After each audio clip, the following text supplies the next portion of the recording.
para dirigirnos la palabra.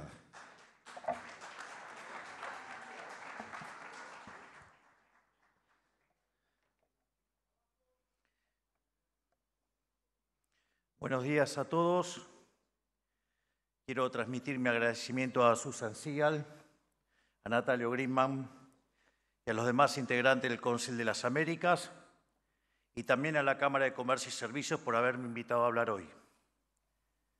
Quedé medio agitado con el ahí de la vuelta. Lo que pasa es que el tema de la gestión en momentos tan duros como el que nos tocó recibir genera un espíritu de cuerpo muy fuerte con el equipo, y la verdad que es increíble porque en el resto del mundo se está hablando del milagro argentino y sin los colosos que tengo como ministro esto sería imposible. Así que mi agradecimiento a todos mis ministros.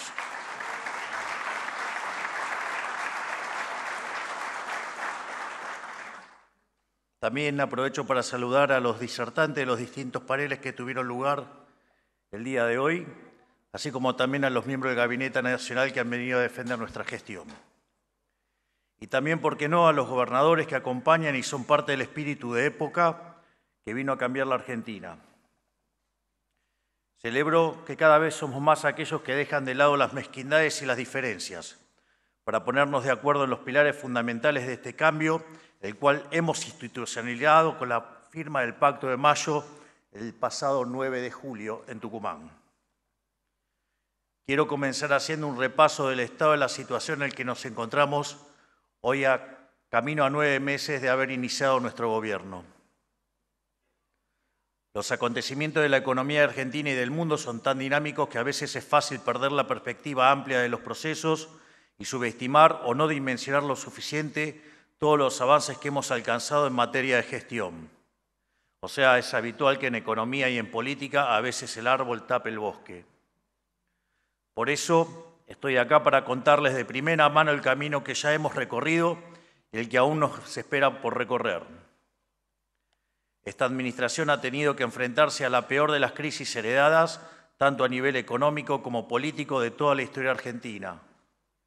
Concretamente, al momento de asumir, combinábamos lo peor de las 3 peores crisis de la Argentina. Teníamos un desequilibrio monetario que era por lo menos el doble al de la previa del Rodrigazo en 1975.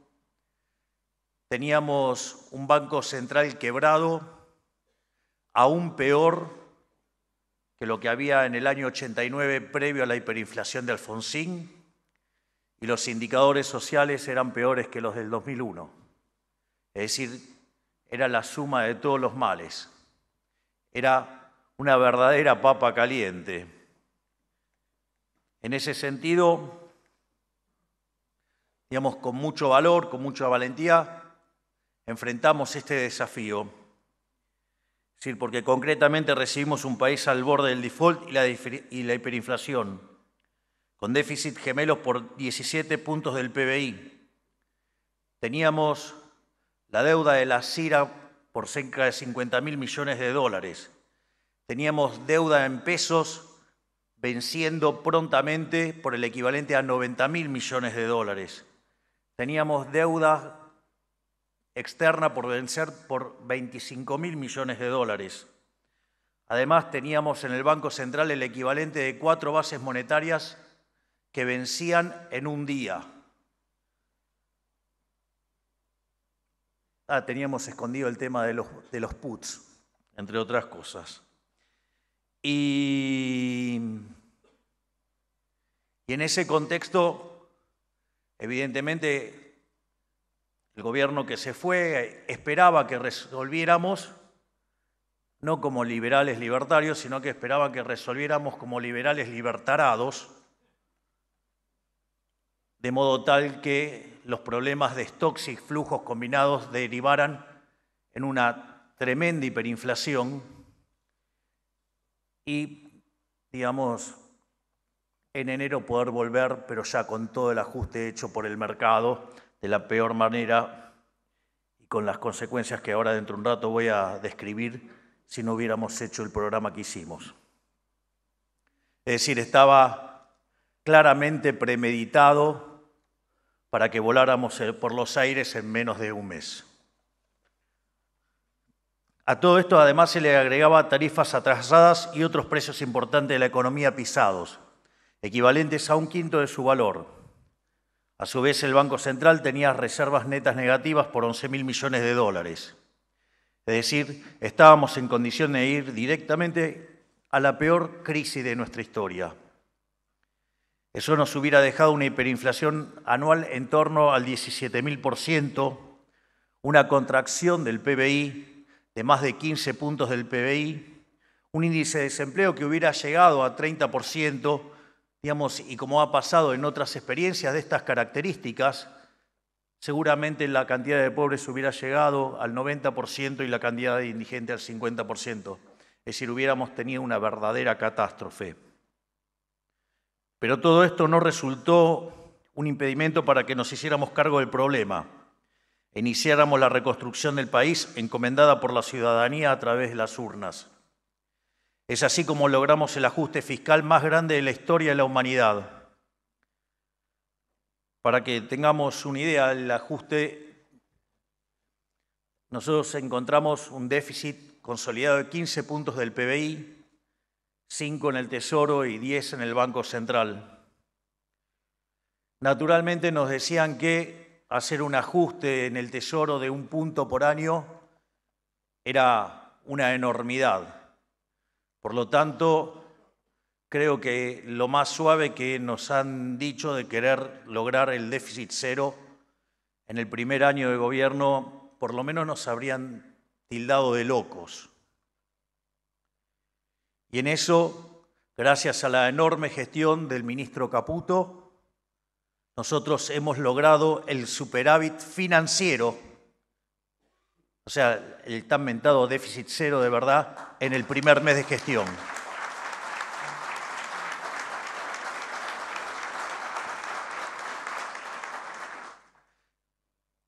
Si ustedes consideran que en los últimos 123 años de historia tuvimos déficit en 113, ya se van a dar cuenta que el logro es enorme.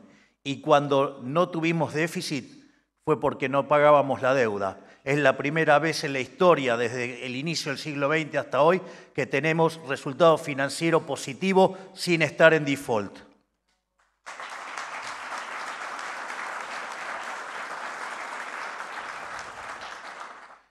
Por otra parte, estaba la cuestión del cuasi fiscal, que eran 10 puntos del PBI. Naturalmente nadie hablaba de ese tema. Un tema demasiado sofisticado para el público en general, pero que era una bomba que efectivamente había que resolver. Y ahí, y en combinación, digamos, el ministro Caputo, con el presidente del Banco Central, Santiago Bausili, y con una labor enorme de Pablo Quirno, la Secretaría de Financiamiento, en 6 meses, parece increíble, en 6 meses logramos terminar y liquidar el déficit cuasi fiscal, consolidando un ajuste fiscal de 15 puntos del PBI en 6 meses, el ajuste fiscal más grande de la historia de la humanidad.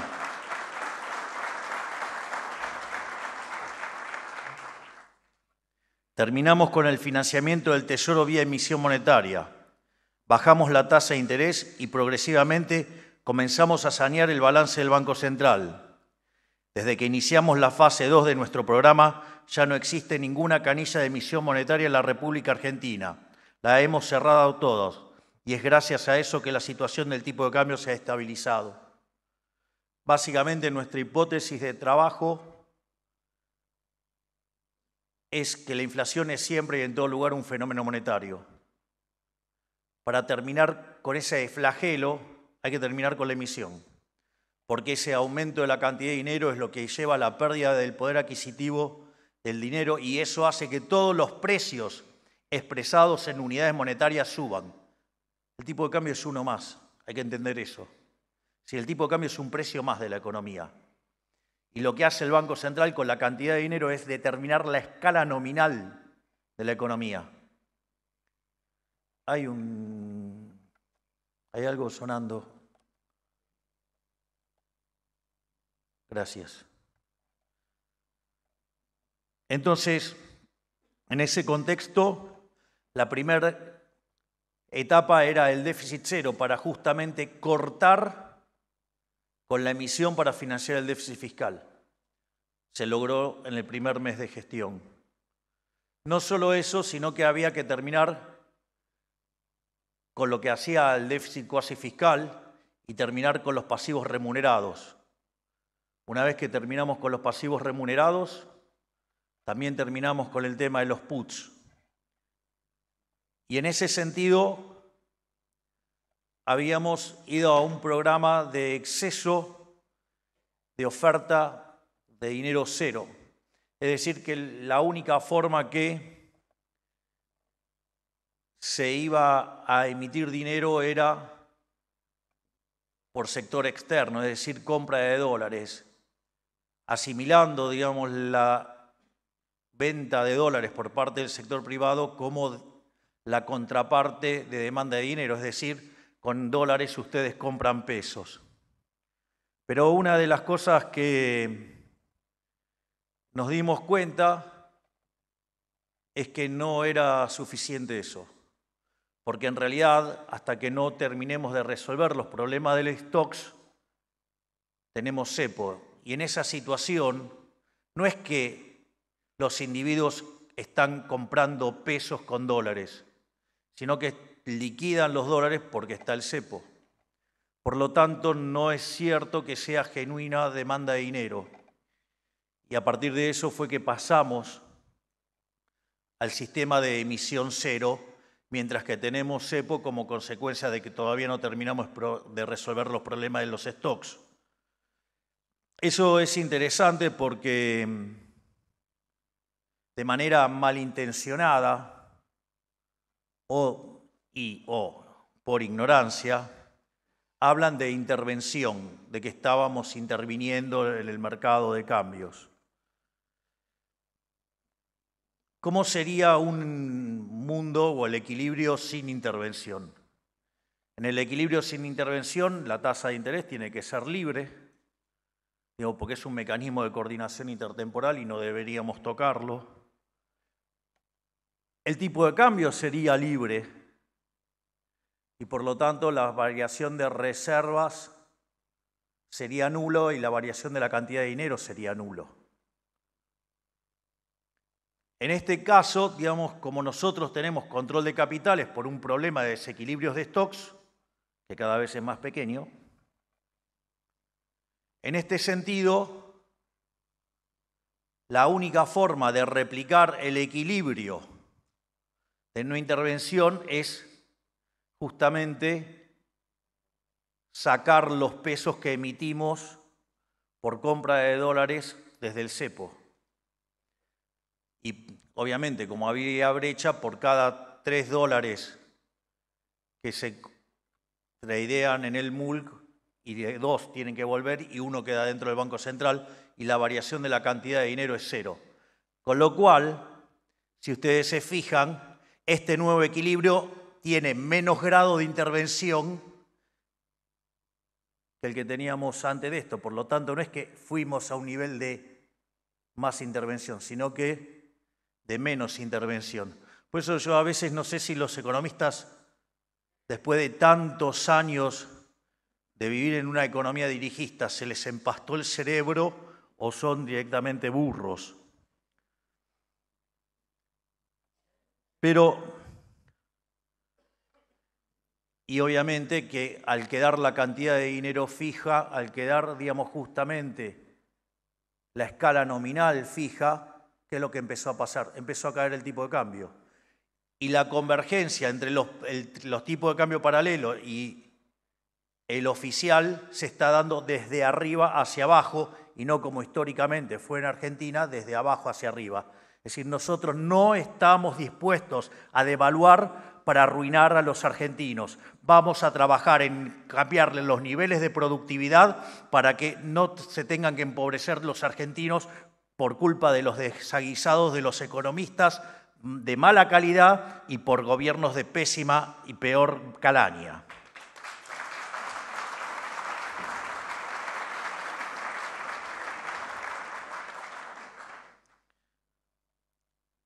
Igual todavía seguimos pagando los platos rotos del verdadero masazo que fue la emisión de 13 puntos del PBI en el último año.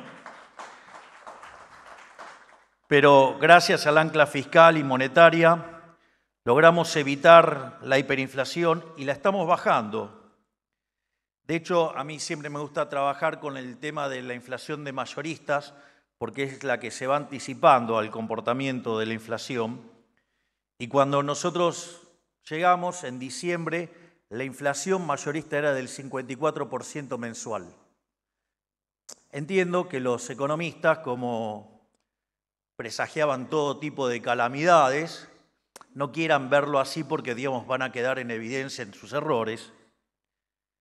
Pero 54% mensual anualizado es el equivalente a 17.000. Y la realidad es que el último dato de mayoristas fue 2,7%.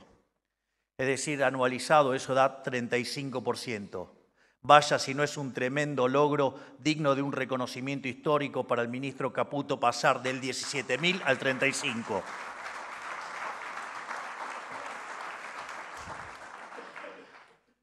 Pero tengo más para reconocerle al ministro Caputo todavía.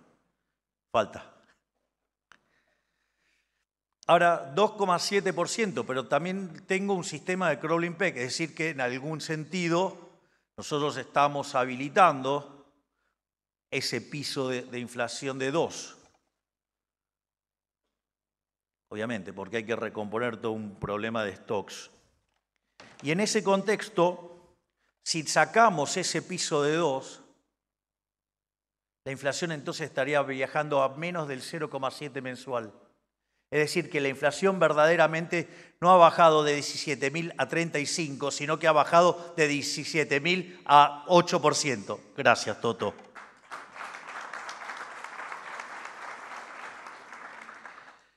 Y la verdad que todo esto lo estamos haciendo a través de mecanismos de mercados y no a través del chamanismo económico al que nos tenían acostumbrados los políticos.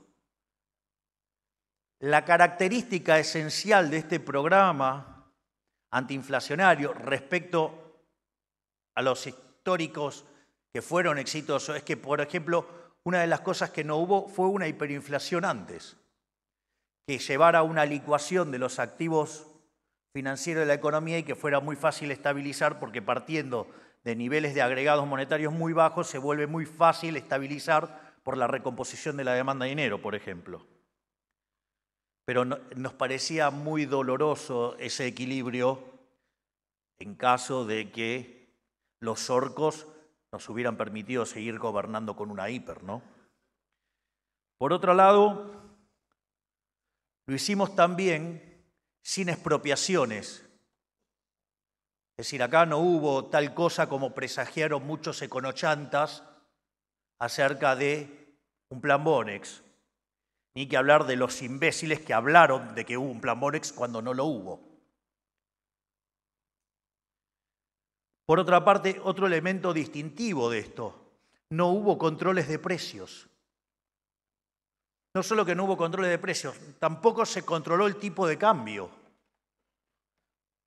Cuando en realidad con una economía con la inestabilidad de la demanda de dinero que tiene y el ejercicio y la ductilidad que tenemos para hacer el switch de portafolios a dólares y a fijar el tipo de cambio hace que sea mucho más fácil estabilizar.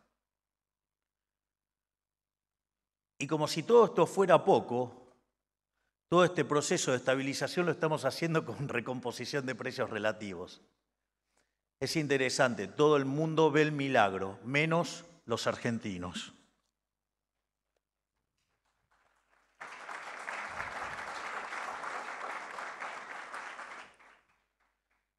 Pero no solo nos quedamos en las cuestiones vinculadas a la estabilización de corto plazo, si ustedes quieren, con un diseño agresivo en materia fiscal, agresivo en materia monetaria y acomodando el sector externo hasta que se recomponga los stocks. También nos hemos ocupado del largo plazo. Hemos emprendido un plan de reformas que es el más ambicioso de toda la historia argentina. El programa de reformas más grande de la historia argentina se hizo en la década de los 90 durante el gobierno de Carlos Menem. La reforma que nosotros llevamos a cabo con el DNU y la ley bases es 8 veces más grande que lo que hizo Menem en todo su gobierno. Y eso lo hicimos en 6 meses con 15% de la Cámara de Diputados y 10% de la Cámara de Senadores. Háblame de gestión ahora.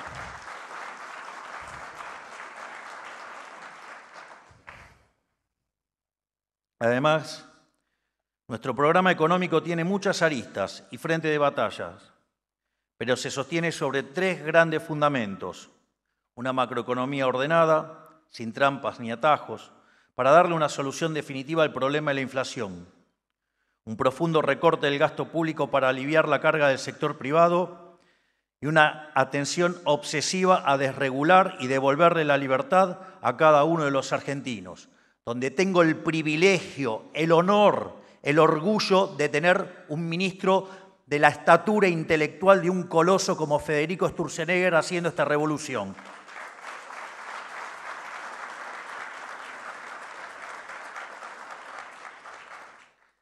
Soy cholulo de mis ministros, verán. Digo, porque algún imbécil dijo que me rodeo de mediocres para lucirme yo. Pero bueno, ¿de qué se puede esperar del círculo rojo analógico? Pero bueno, ahí están. Que sigan prediciendo que ganaba Massa y todas esas cosas. Pero bueno, en ese sentido, para lograr el primero hemos asumido un compromiso innegociable con el equilibrio fiscal. La economía tiene reglas claras. La primera es que no se puede gastar más de lo que uno le ingresa. Punto, basta, se terminó, no hay más nada que decir. De hecho, cuando le dimos la espalda y nos pusimos a despilfarrar lo que no había, no solo nos fue pésimo, sino que lo que más perdieron son los que menos tienen, que pagaron los platos rotos con impuesto inflacionario. Desde inicios del siglo XX hasta hoy, en la metodología de Cerro Meloni, Argentina tuvo 22 crisis. De esas 22, 20 tienen origen fiscal. Está todo dicho. Y por eso también les quiero adelantar algo de lo que vamos a hacer en materia del presupuesto. Vamos a rediseñar la forma en la que se escribe el presupuesto.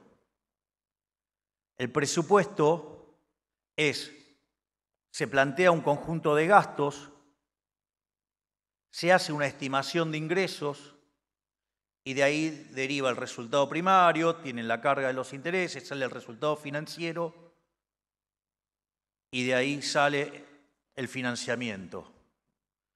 Nosotros decidimos que no vamos a usar esa metodología. Nuestra metodología se va a llamar déficit cero. Y déficit cero implica que el resultado financiero es cero. Por lo tanto, no necesito estar tomando nueva deuda. Es decir, Argentina deja de tomar nueva deuda.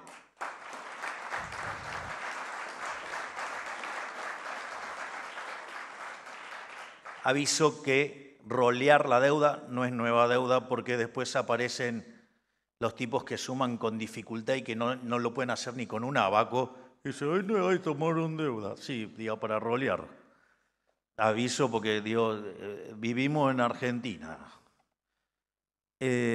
No solo eso, una vez que ustedes van a déficit cero, eso quiere decir que la relación deuda-producto es no creciente. Por lo tanto, de cara al futuro, tendríamos que ver que se vaya desplomando el riesgo país.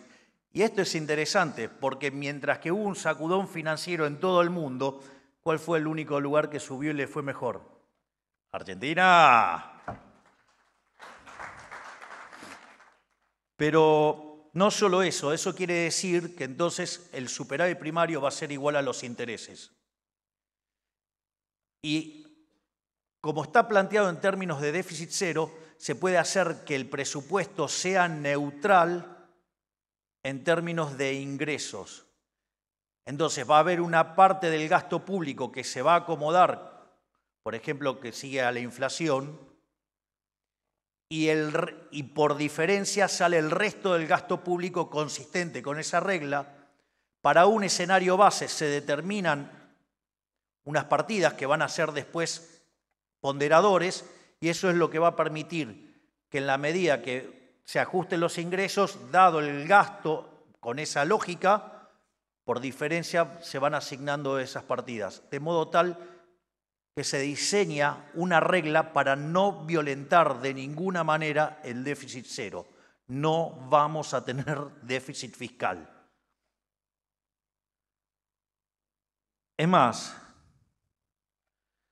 en lo que tiene que ver con la inflación, la verdad es que en los últimos 15 años solo hubo 2 países en la región que presentaron una inflación anual al 20%, y todos sabemos cuáles son. Uno fuimos nosotros, la otra es la dictadura sangrienta del criminal Nicolás Maduro. Quiero ser muy claro con esto. La inflación anula cualquier tipo de proyecto de vida, de negocio o incluso de formar una familia. Resulta imposible calcular gastos o planificar un futuro digno con la inflación comiéndole el bolsillo a los argentinos. Por eso, terminar con ella es instrumental para recuperar la confianza de todos los actores económicos, que fue dilapidada por los gobiernos anteriores. Es por esas experiencias pasadas que aprendimos que ordenar lo fiscal y lo financiero es condición sine qua non para volver a crecer. Por más buenas que puedan ser las intenciones de un gobierno, sin una macro sustentable, todo lo demás es efímero. Digo, de vuelta, no va de la micro a la macro. Ustedes ordenan la micro y la macro es un desastre, digo, van a terminar mal. Por eso primero hay que ordenar la macro. Primero tienen que terminar y exterminar la inflación. ¿Para qué? Para que el sistema de precios empiece a transmitir la información de manera correcta y para que de esa manera se asignen los recursos eficientemente. No hay otro mecanismo. Y por eso hacemos del equilibrio fiscal un mandamiento, uno que trascienda cualquier cambio de gestión y logre quedar para la posteridad. En cuanto al plan de desregulación que afecta a cada uno de los sectores de la economía, la evidencia empírica está de nuestro lado, porque como ya me han escuchado decir muchas veces, los países más libres son 12 veces más ricos que los reprimidos, al margen que tienen 50 veces menos de pobres en el formato, 50 veces menos de pobres en el formato extremo y 25 si lo toman en el estándar. Pero esto implica luchar, entre otras cosas, contra los intereses particulares de la casta empresarial, los intereses de la casta sindical y en especial contra los intereses de la casta política, que es la que protege esos intereses sectoriales, algo que el ministro Sturzenegger llama ingeniosamente el Triángulo de las Bermudas, porque en el vértice entre esos elementos el país entero desaparece. Todo esto que estamos haciendo ya está rindiendo resultados. Tan solo en el mes de julio subieron los índices de patentamiento en un 19%, la producción de auto un 48%, las ventas minoristas un 40%, la construcción un 12% y la actividad en el mercado inmobiliario un 36%. Cuando empiezan a mirar el mapa de actividad o el semáforo, si ustedes quieren, cada vez avanza más el color verde y técnicamente la recesión tocó o tuvo su peor momento entre los meses de abril y mayo. Vayamos a las declaraciones que hacíamos por ese tiempo, que decíamos lo peor ya pasó y naturalmente los econochantas decían lo peor está por venir, que son los mismos que nos presagiaron que la inflación, por ejemplo, no iba a poder romper un piso de 7. Y ahora estamos viendo si va por debajo de 4 en minoristas, ¿no? Pero bueno, así estamos.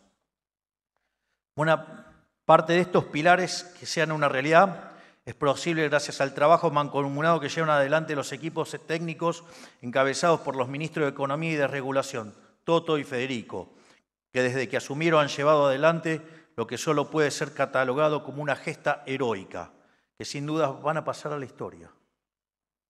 Nosotros vamos en serio. Queremos dejar atrás el modelo fracasado del Estado presente y volver a instaurar el modelo de la libertad. Por eso estamos haciendo un cambio profundo, de raíz, y todo cambio profundo requiere de tiempo, un bien escaso que debe ser usado con prudencia y sabiduría si queremos que este nuevo modelo se sostenga en el tiempo. La gente no puede esperar más, pero entiende que este es el único camino. La política debe comprender lo mismo y acompañar, con su propio esfuerzo, el de la ciudadanía. De nada sirve hacer cambios que no puedan perdurar. Esa historia ya la vivimos. Gobiernos que fracasan tras apurarse en dar soluciones que luego no pueden sostenerse, generando un daño peor al que se encontraba inicialmente. Nosotros no estamos dispuestos a repetir esa historia. Por eso, créanme, luego les digo que nadie tiene tantas ganas como yo salir del cepo, pero como ya he dicho en otra oportunidad, quitar los parches sin antes solucionar el problema de fondo sería agravar la crisis que heredamos. Esto me recuerda a lo que decía Milton Friedman sobre la inflación y el alcoholismo. En ambos casos, cuando los alcohólicos comienzan a beber o cuando los países comienzan a darle a la impresora de billetes, los efectos buenos vienen primero y los efectos malos llegan después. Cuando llega la cura es todo lo contrario, empiezan por lo malo y después viene lo bueno. Y la resaca de dejar de beber, cuanto más se bebió, más profunda es la resaca. Imagínense con los 20 años de populismo que traemos a costa. Era claro que no iba a ser un lecho de rosas. Por eso les pido que vean la película completa y no solo la foto. No nos importan las presiones, vengan de donde vengan, porque nosotros no vinimos aquí a hacer demagogia. Vinimos aquí a cambiar las cosas en serio y para siempre. En la medida que vayamos saneando el Banco Central, podremos retirar las restricciones cambiarias y eso generará mayor inversión y expansión de la actividad económica. Que dicho sea de paso, hay elementos que impulsan el crecimiento económico. Es falso que no se puede crecer, digamos, mientras que esté el cepo. Eso es una falacia también. Y voy a explicar por qué. Primero, hay elementos que están haciendo el rebote. Digo, yo no lo considero crecimiento, pero digamos, muchos miran la tasa del PBI y ya con eso hablan de crecimiento. Pero hay factores que hacen al rebote, a la recuperación, y hay factores que van a hacer al largo plazo, al crecimiento. En cuanto al rebote, ustedes lo que van a tener es lo siguiente: hay recomposición del salario real, hay recomposición de las jubilaciones en términos reales. Por lo tanto, eso lo que va a permitir es que la demanda se empiece a expandir en un contexto de alta capacidad instalada ociosa. Por lo tanto, digamos, eso es una de las partes del rebote y que todo el tiempo pueden estar viendo cómo el salario le está ganando a la inflación y también las jubilaciones. El otro tema es el tema del ciclo de los stocks. Sobre el final del gobierno anterior, como se veía venir la crisis, muchas empresas que hicieron para cubrirse se estoqueaban. Eso hizo que la actividad durante la última parte del gobierno anterior no cayera todo lo que tenía que caer. Y eso exacerbó la caída que tuvimos durante la primera parte de este año. Por lo tanto, la propia recomposición de los stocks, eso va también a generar un rebote. A su vez también quiero mencionar sobre las cuestiones cuantitativas, porque todo con el plan Platita y con las expansiones y todo, en el último trimestre la economía el año pasado cayó 2,5%. Y nosotros haciendo el ajuste más grande de la historia de la humanidad, 2,6%. ¿Lo quieren tomar interanual para mostrar lo peor? 5,1%.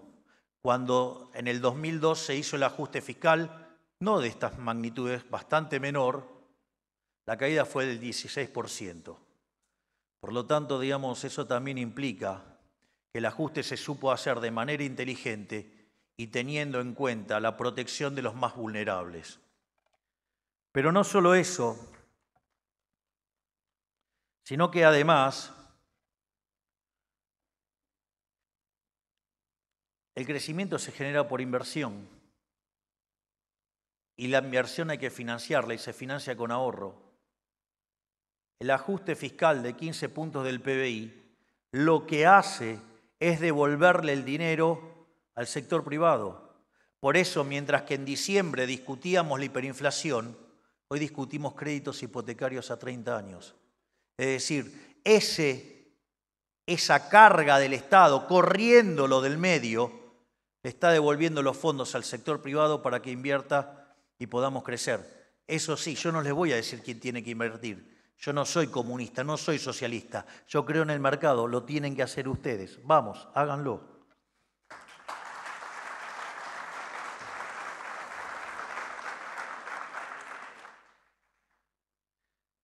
Obviamente, en la medida en que vayamos reduciendo el gasto público y volviendo cada vez más sostenible el superávit que tanto esfuerzo nos costó conseguir, ¿saben qué vamos a hacer? Vamos a bajar impuestos. Es decir, cuando sobre recursos, vamos a bajar impuestos.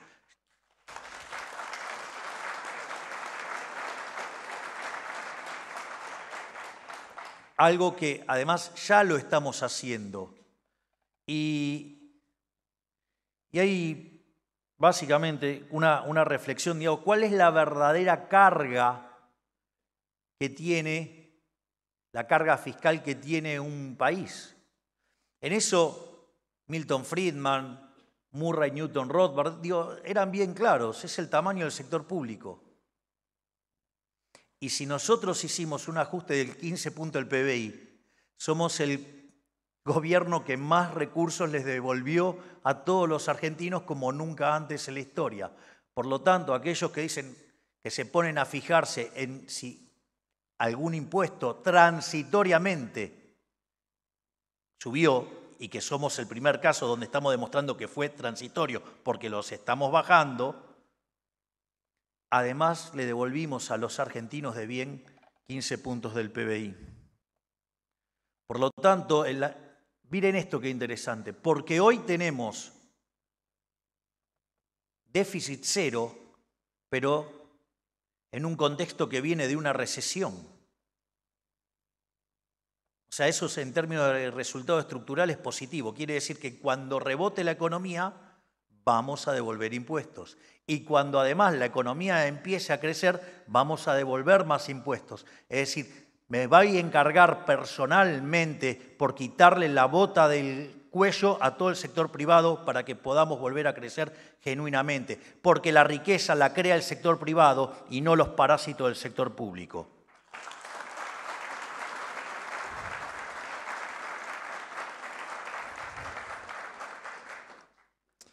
Obviamente que si no lo estamos haciendo a la velocidad que nos gustaría, es porque aún no están dadas las condiciones.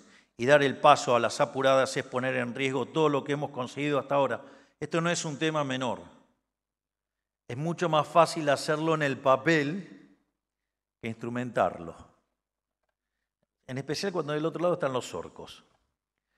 Entonces, claro, porque parece un chiste. Aparte, yo les voy a decir algo, esto lo dice siempre brillantemente de Pablo. Dice, lo hace con el caso del cepo. Bueno, hay que abrir, hay que hacer esto, hay que hacer lo otro. ¿No? Ahora, si nosotros hacemos eso y nos llevaban puesto, terminábamos con una brutal crisis. Y cuando viene la brutal crisis, ese que estaba escribiendo desde un escritorio estas cosas cómodamente, agarra y dice una cosa, ¿por qué no se debería haber hecho esto? Ustedes se dan cuenta, ¿no? Es decir, lo único que hace es cambiar lo que escribió en el papel. En el medio, digamos, se pueden llevar puesto un gobierno. Entonces, lo que nosotros vamos a hacer es respetar los tiempos y condiciones que tiene nuestro programa económico, el mismo que le propusimos a la sociedad y el mismo que acompañó con su voto. Si ustedes se fijan, nosotros no fijamos las metas y tiempo. Nosotros lo que hacemos es, vamos cumpliendo metas y en la medida que vamos cumpliendo las metas, vamos dando los pasos y vamos avanzando. Es decir, entonces, ¿cuál es la ansiedad? Sacar el cepo, es decir, la fase 3. Bueno, ¿eso cuándo va a ocurrir? Cuando hayamos cortado definitivamente con la emisión monetaria. Eso va a ocurrir cuando la base monetaria en el formato convencional termine de igualarse a la base monetaria amplia, que quiere decir que todo el sobrante de dinero se eliminó, la contracara de eso van a ver que la tasa de inflación va a estar muy parecida o tendiendo a cero, y quiere decir que cuando eso pase no existe sobrante de pesos. Si no existen sobrante de pesos, claramente puedo abrir, porque es como darle un revólver sin balas. Por más que quieran tirar, no pueden porque no van a tener balas. Y como nosotros estamos sacando todos los pesos, y como de acá en adelante, además vamos a sacar cerca de 8 billones de pesos, le puedo asegurar que lo que le va a faltar a esta economía son pesos. Y cuando eso pase, porque ahí entran todos en alerta y les agarra ataques de desesperación, claro, digo, nunca en su vida vivieron el mundo con la cantidad de dinero fija. Nosotros hablamos de competencia de monedas o el término de dolarización endógena. Lo voy a plantear en dólares porque es más fácil, digo, para que así no estoy hablando de cosas que les pueden resultar muy abstractas. Si ustedes tuvieran tipo de cambio fijo, el aumento de la demanda de dinero se va a traducir en ¿qué? Que con sus dólares compran pesos. Y eso es lo que expande la cantidad de dinero. En ese caso, la oferta de dinero está mapeada con la demanda de dinero. Pero ¿qué es lo que pasa?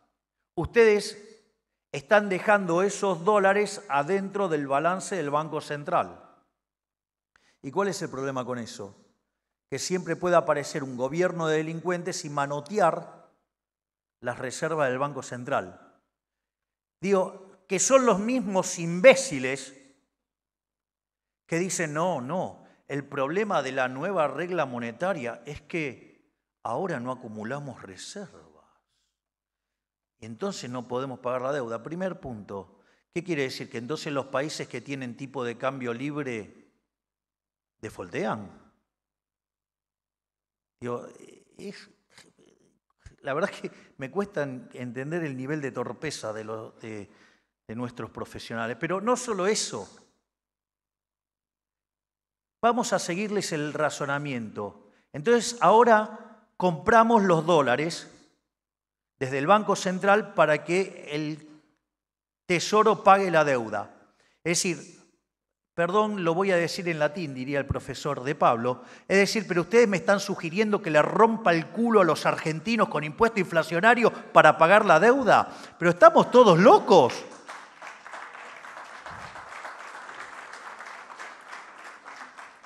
Los dólares se compran con superávit fiscal. Los dólares los va a comprar el Tesoro en el mercado de cambios, no falsificando dinero y estafando a los argentinos de bien. Y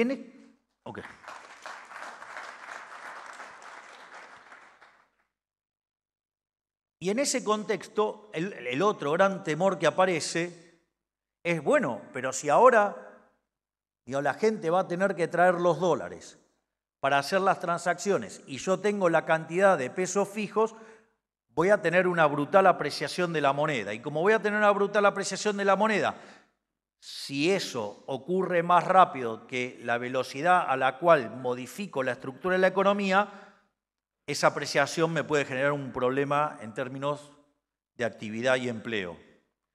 Es por eso que nosotros hablamos de competencia de monedas o de dolarización endógena, porque cuando estemos en esa etapa pueden convivir las dos monedas y se pueden hacer las transacciones en las dos monedas, de modo tal que esa misma oferta de dólares que ustedes traen va a tener una contrapartida en demanda de dólares y entonces el tipo de cambio le queda estable y nadie tiene que ponerse a llorar apreciación. Es decir, para ganar competitividad se va a tener que hacer invirtiendo y no estafando a la gente. Por otra parte, hemos visto nuevamente en las últimas semanas, lo mencioné recién, la fragilidad del sistema financiero y monetario internacional. Se ha vuelto popular entre analistas la lectura que el mundo tiende cada vez más a la fragmentación en vez de la integración, más a la discordia en vez de la paz, más a la cerrazón que a la apertura, más a la retracción que a la búsqueda de nuevos mercados. Me imagino que muchos de ustedes se deben haber preguntado en algún momento cómo puede prosperar la Argentina en un mundo tan turbulento. ¿Cómo podemos avanzar cuando los demás retroceden? Bueno, de la misma manera que nos descolgamos antes, que a todos le iban bien y a nosotros no iba mal, digamos, podemos revertir eso, o al menos para hacer catching up. Yo les digo, no teman, porque contamos con ventajas que muchas veces no se ven, pero que gran parte del mundo no tiene, que son anclas que nos protegen frente a eventuales tormentas. La primera y más importante, nosotros estamos purgando al sistema económico argentino de un cáncer de décadas, que es el populismo monetario. En Argentina no va más tirarle una alfombra encima a las crisis tomando deuda e imprimiendo dinero. Aprendimos de una vez y para siempre que no sirve salir de la crisis con emisión. Lamentablemente, lo mismo no se puede decir del resto del mundo libre, que cada día se endeuda más y cada día licúa más el valor de sus monedas.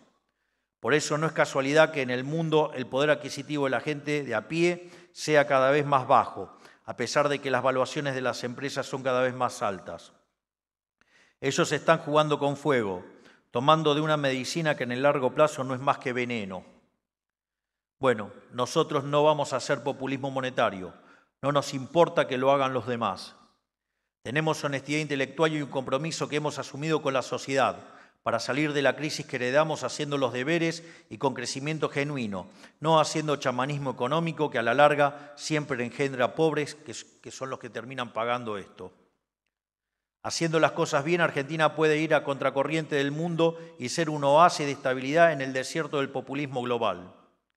Segundo, 25 años de populismo económico, de default, violación de contrato y de imprevisibilidad jurídica nos han dejado en un país descapitalizado, con sus mejores empresas subvaluadas y con casi 300.000 millones de dólares de los argentinos fuera del sistema.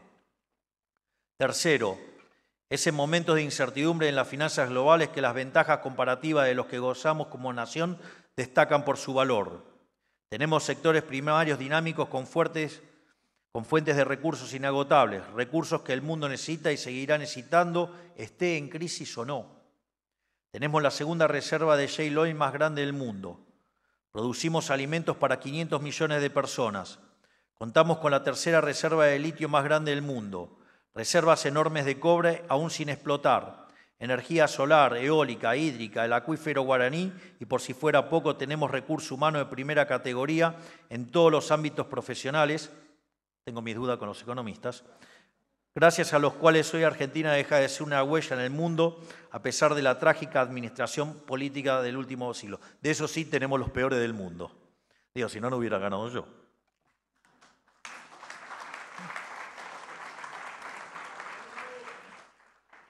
¿Creen que eso se puede decir lo mismo de muchos otros países? No, tan solo de un puñado, con lo cual no cabe duda de que hemos sido privilegiados por Dios en la lotería mundial. Y en cuarto lugar, pero igual de importante, estamos emprendiendo un cambio de paradigma no solo económico, sino también social, político y cultural.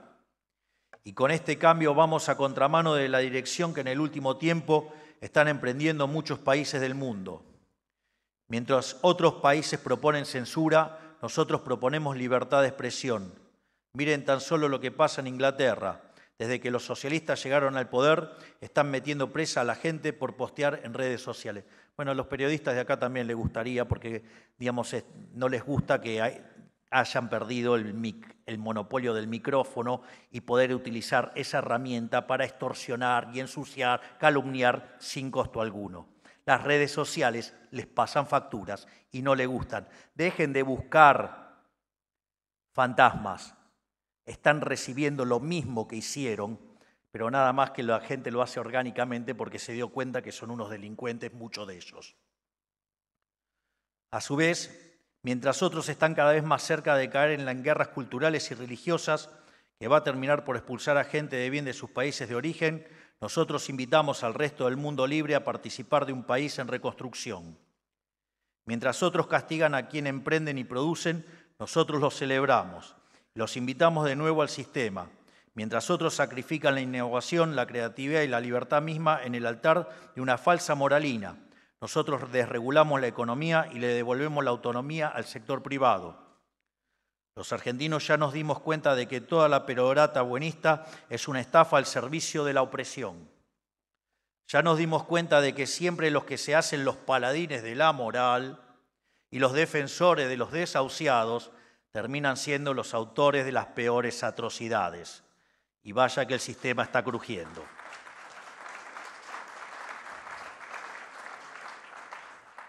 Todo esto, sumado a lo lejos que estamos geográficamente de la guerra y del conflicto, puede significar un destino de paz y sosiego para hombres y mujeres a lo largo del mundo, que luchan por una vida mejor.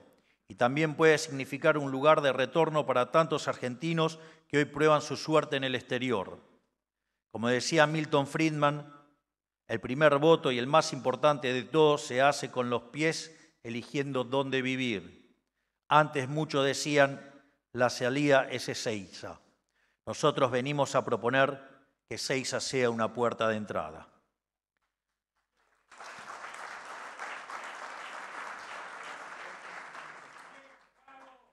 Gracias. Lo que quiero decir con todo esto es que tenemos la posibilidad de que la Argentina sea un refugio de desarrollo, paz y prosperidad para el mundo libre en las próximas décadas. Si el mundo siguiera por la senda que transitó desde la posguerra en adelante, la senda que va hacia mayor integración comercial y productiva, no solo nos va a ir bien, nos va a ir extraordinariamente bien, pero inclusive si el mundo terminara de extraviarse, inclusive si sobrecayeran tiempos de dificultad y desconcierto, tenemos lo necesario para que la Argentina salga a flote y tenga éxito donde los demás fracasan, lo cual significaría también la inmensa responsabilidad de ser un faro de luz entre tanta oscuridad, una obligación a la que nunca le vamos a dar la espalda, que no es una cuestión de arrogancia o de patriotismo declamatorio, no lo es. Es analizar las condiciones objetivas que tenemos para la grandeza en este contexto global que nos ha tocado vivir.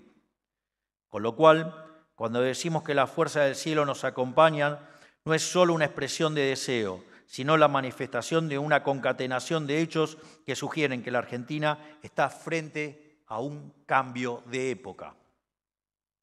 Sin embargo, convertir en acto toda esta energía en potencia va a requerir de mucho trabajo de parte de todos los que participamos de la vida política argentina, a todos los niveles de la vida política, a nivel nacional, provincial y municipal, y en los poderes ejecutivo, legislativo y judicial. Todos tenemos la obligación de estar a la altura de lo que necesita el pueblo argentino, que es quitarle el peso muerto del Estado de encima, retirar al Estado para hacerle lugar a una sociedad dinámica y pujante, que durante demasiado tiempo ha estado atada de manos.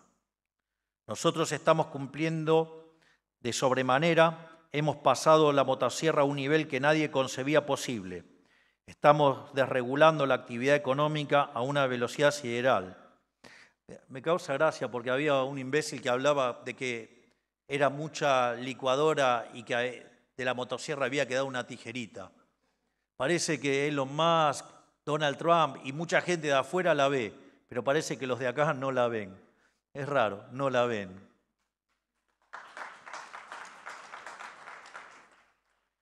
Pero volviendo a lo que estaba diciendo respecto a lo que excede a los estados, al Estado Nacional, especialmente a los jefes de estados provinciales, nos comprometimos en Tucumán a la inviolabilidad de la propiedad privada. Nos comprometimos a promover economías libres y desreguladas, aliviadas de la asfixia burocrática. No hay que tenerle miedo a liberar la iniciativa privada. El único efecto que va a generar es dinamizar la actividad económica. Les pido que estén en materia, tomen el ejemplo de la ley de alquileres. La desregulación aumentó fuertemente la oferta.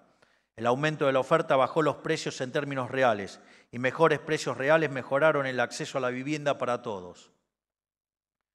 Las provincias también se comprometieron a ayudar a bajar el gasto público de 40 a 25 puntos del PBI.